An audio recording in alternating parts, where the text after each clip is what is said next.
Hello, welcome to the first chapter of this book, The Land Beyond All Roads, written by my dear friend Jack DeShazer. If you haven't already, please take a look at the introductory video that Jack and I put together for you. I will put the link in the description of this video, Chapter 1, The Nightmare.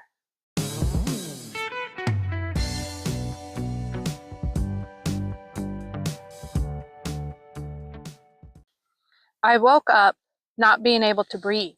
I couldn't even make my eyebrows twitch. I was completely paralyzed. I can usually control my fear, but not being able to breathe, not knowing whether I'd ever breathe again, was terrifying. Even though I was struggling, trying to breathe, surprisingly, I was also remembering a nightmare that I'd just had. I'm sure that most of us have awakened, remembering a nightmare brought on by reliving something that had happened in the past. In my nightmare, I knew I was in danger, causing my senses to intensify. The breeze in my face was bringing a nasty smell. I could hear the rustling of the tall grass. Not more than a car length away, two red eyes were coming at me. The next day, after going to the doctor, I was told that what had happened to me was commonly referred to as a panic attack, which he said was caused by the nightmare I'd had. Not being able to breathe was one of the most frightening things I'd ever experienced. So, I am grateful that that was the only time it has ever happened. What led up to this nightmare started when I was 5 years old. I had just gotten my first bow from my uncle, who owned an archery shop. Since my early start with archery, I've always enjoyed shooting a bow. When I was 19, I shot in a league while attending college in Eugene, Oregon.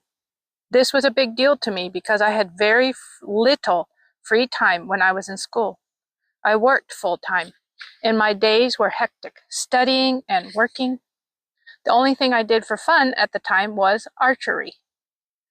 During my summers in college, I worked as a laborer on road construction between Libby and Eureka, Montana, and lived in Eureka when I was not in school. I went to another uncle's house, Uncle Olin, every day after work to practice shooting my bow, because the house I rented didn't have enough place to put an archery target. There was a green meadow on the way to his house with waist-high orchard grass. Bears love it. Surrounded by an aspen grove, where I'd seen a shiny black bear several times. I'd been waiting for a higher quality and more expensive bow I'd ordered for what seemed like forever to hunt the bear, because at the time I only had a target bow. I finally got my bow, and I would practice until dark every day. My wife Debbie would usually go with me to Uncle Olin's to visit with my Aunt Edna while I was practicing. All summer, I'd spent most of my free time scouting for bear. I had seen several, but none were as impressive as the one in the high meadow close to Uncle Olin's ranch. I was really anxious to hunt the bear, but I didn't try until I had spent enough time practicing and was confident I could make a good, clean shot up to 40 yards. All hunters want to make a quick kill, and I sure didn't want to make a bad shot and have to deal with a wounded bear. I had not planned to hunt the bear until the next day, because I was dissatisfied with how my new broad heads were making my arrows fly. I fixed this problem quicker than expected. The first time, I changed to a different type of broadheads, and they flew perfectly straight. It was in the end of our Indian summer, my favorite time of year. In the evening, my favorite time of day, the trees were just starting to turn color. Dull yellows and bright golds of the gnarly aspens contrasted by the bright green grass in the shade beneath them. I also enjoyed the long shadows the sun casts that time of year because of it being lower in the sky. Without saying anything to my wife, I went to the meadow to look for the bear. After a couple of hours, I found him busily tearing apart a rotten log. He skillfully used his long, sharp, colored claws, raking along the log in small pieces, flicking grubs into his mouth with his snake-like tongue. The best time to hunt bear is just before dark, but I had started my hunt late. It was now closer to dusk than I liked. This caused me to have to hurry my stalk on the bear. But I was still able to get close enough for a 40-yard broadside shot. This was the maximum distance I felt I was qualified to attempt to take the shot. Today, with range finders, graphite arrows, mechanical releases, and compound bows, a 40-yard shot would be considered an easy kill. With the fading light that day, it would have been prudent to pass on the shot and hunt him another time. However, I was too excited to pass up this opportunity. He was a large bear, which gave the illusion the animal was closer than he was. So in the excitement of the moment, I misjudged the distance. In that instant, a flashback came to me of another bear hunt earlier that spring, where my excitement cost me a grizzly. Back then, unlike today, it was legal to hunt grizzlies in Montana. My dad and uncle told me they had seen a grizzly so big, at first they mistook it for a Jersey cow. And so that very next morning at daylight, I was hunting the grizzly. I spotted him in a clearing, covered in lush green, thick clover, and began my stalk. I'll never forget the booming of thunder from an approaching storm, the uncomfortably close flashes of lightning, and the hard wind splattered light rain into my face. This made it easy for me to stalk the bear downwind because I knew he could not smell me. The light rain on the thick carpet of clover made walking extremely quiet. Still, I took my boots off and stalked him in my gray wool socks to ensure the bear couldn't hear me. I learned two things about bear that amazed me because of this hunt. First, they had poor eyesight unless there was movement. Second, they had incredibly good hearing. The only route to get close enough to make a bow shot was across open ground. There was no brush or timber to hide me. Even making my way towards the bear in wool socks on the wet clover, each step I took, the bear raised his head and looked in my direction. It amazed me that I was standing virtually in the open, several yards from any cover, and he could not see me. I was a little less than 50 yards away, thinking I was going to be close enough to make my shot. The bear caught me in a mid-stride of a step, raised his head in time to catch me putting my foot down, and bolted into the thick brush next to the meadow. I sprinted as hard as I could, attempting to cut him off. Luckily, my instincts were correct, and I found myself in a situation where I would, in seconds, have what I thought would be a 20-yard shot. My first shot failed, flying just over an inch or two over his back.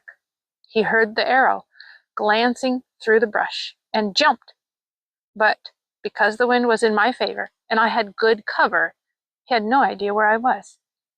The bear continued toward an open lane. This was when my excitement got the best of me. When I saw the tip of his wet black nose, I spoke out loud. Just one step closer. You can guess what happened. He disappeared into the thick cover, and I never saw him again. My dad later told me, "You're a damn fool for hunting a grizzly with a bow. You're lucky you missed that shot and he didn't run in your direction." Blowing my chances with that grizzly helped me. Now, to keep my emotions in check. I took my time and made a good shot with a nice, smooth release, which wasn't easy when using your fingers instead of the mechanical triggers of today. My shot was headed directly behind his left shoulder, but flew just over his back. He was 40 yards away, not 30, and with my recurved bow and heavy fiberglass arrows, it made almost 11 inches difference. Before I started to stalk him, I made sure the wind was in my face. He flinched, heard the thud of the arrow hitting the dirt in the tall grass behind him. Looking back in my direction, but not seeing or being able to smell me, he went back to tearing up the log. I was counting on his poor eyesight and stood perfectly still until I was certain he was not looking in my direction. I got off a second shot. Now knowing my range, I hit him right where I was aiming, but the problem was, I did not know it at that time. The fading light caused me to lose track of the arrow before it got to the bear. I knew I'd hit him because of the loud splat I heard and the way he took off running for the timber. I just wasn't sure where I'd hit him.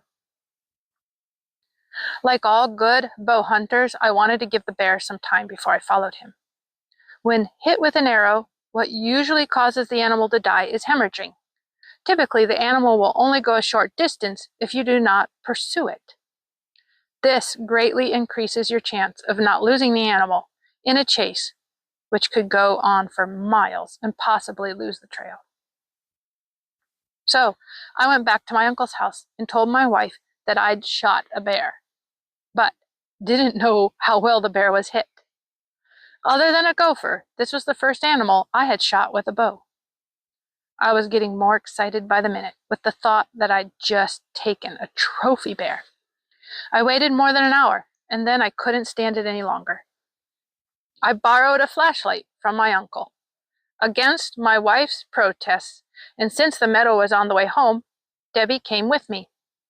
I went to look for the blood trail to find out how good of a shot I had made, even though I'd promised my wife I would not follow the bear into the timber until the next morning.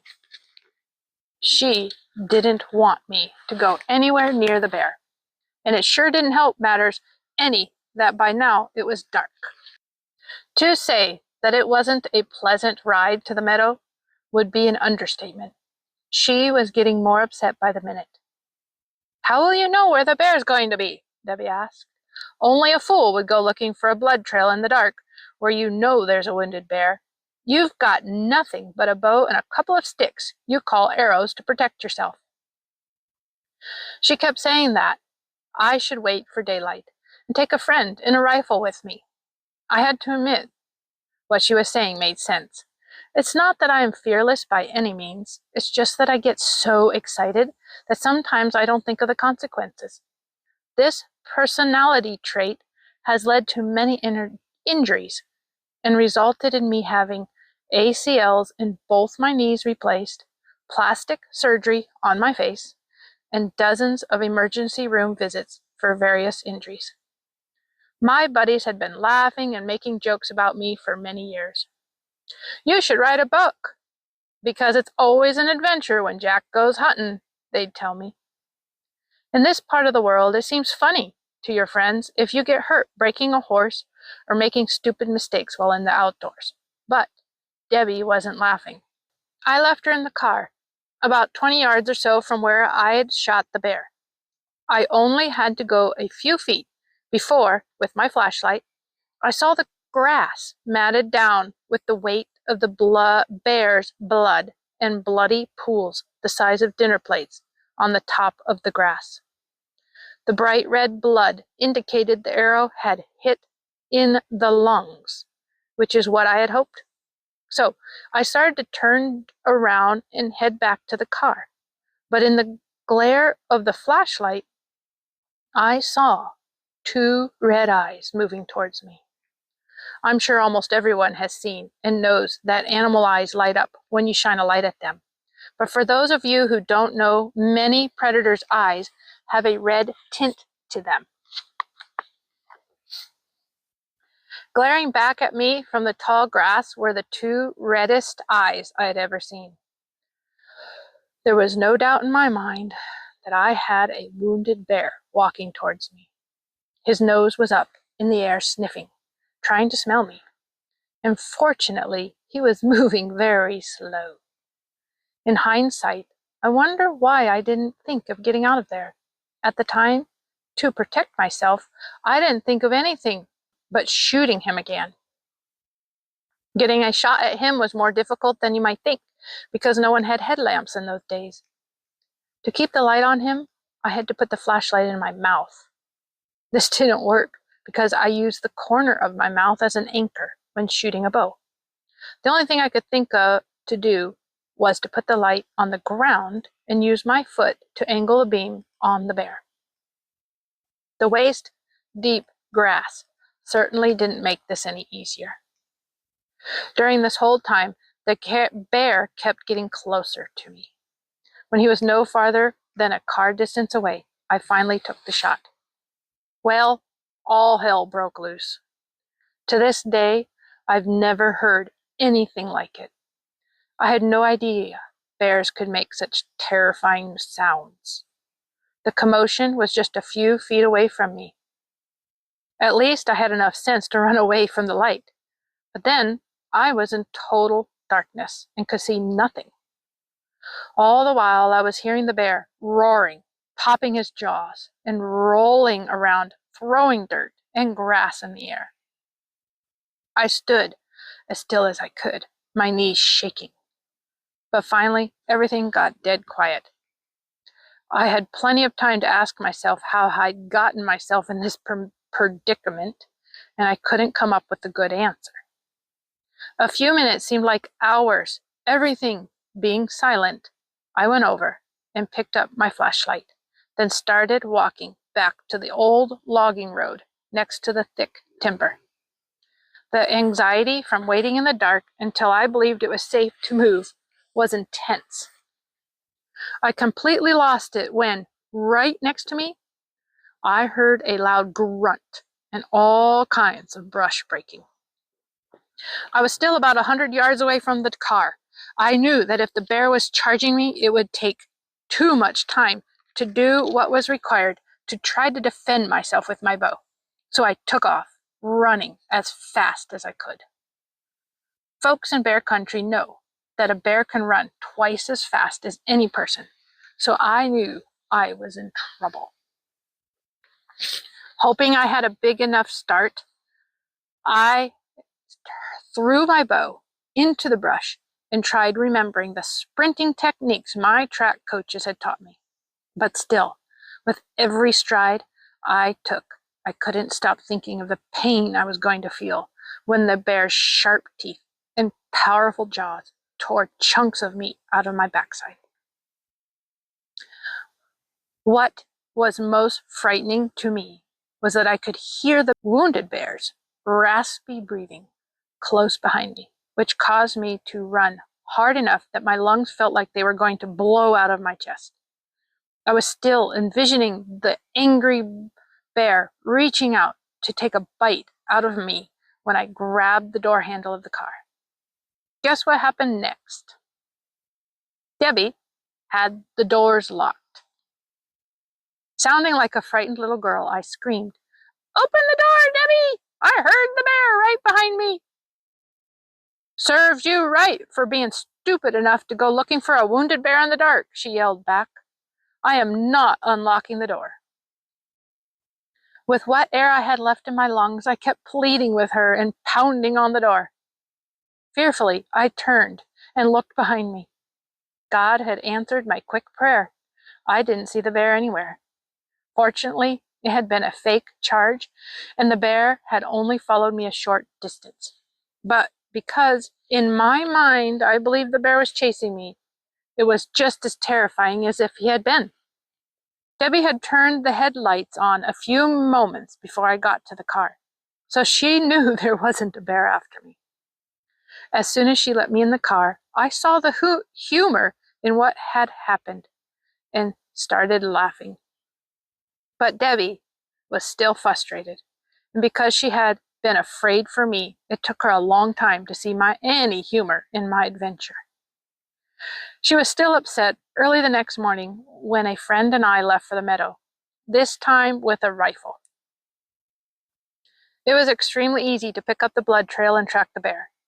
We'd only gone a couple of 100 yards into the timber when we found the bear dead. He was huge, and every bit of the trophy I was hoping for. We dressed the bear, caped out the head and shoulders because I wanted to have him mounted.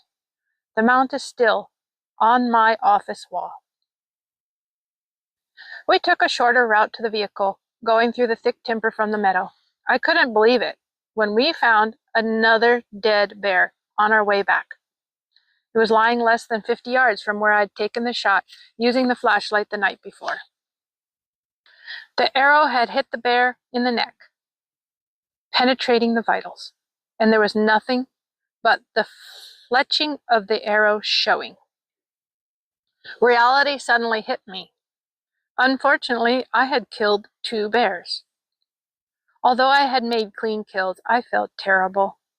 I thought I was protecting myself, and it was either him or me. The other thing is, even though I was scared and thought my life was in danger, I did what I thought was the humane thing by putting down a wounded bear. Apparently, the second bear was attracted to the blood trail and was backtracking it. That's the bear I saw with the flashlight. This did not occur to me at the time, but now makes sense. I have since found out the bears are very cannibalistic. Once a friend of mine shot a nice blonde bear just before dark. When we came back early the next morning to pack him out with my mules, we found that another bear had eaten almost all the hindquarters, ruining what would have been a beautiful bear rug. Another time when I was deep in the backcountry hunting elk in bugling season, I found a big pile of bear scat with what was left of a small bear paw in the middle of it. Most outdoorsmen know the biggest danger for a cub bear are other bears. If not for the females protecting them, hardly any would survive. The best part of my bear hunt was I had enough bear smokies and sausage to get my wife and me through the winter, which is really appreciated when you're in college and on a budget. The emotional impact of hearing the cries of the dying bear forever ended my desire to take another. Unless my life or the life of someone else is threatened, I will never shoot another bear. Thank you for listening. This is my big dog, Cooper. He is a Kuvaz, and he just loves to hang out with me everywhere I go. So I hope you enjoyed seeing him in this video also. Stay tuned for next week, Tuesday at 3 p.m. Starting in January 2026, I hope to release a chapter every Tuesday, 3 p.m. Mountain Standard Time. The next chapter will be entitled The Mule Deer. Thanks for listening.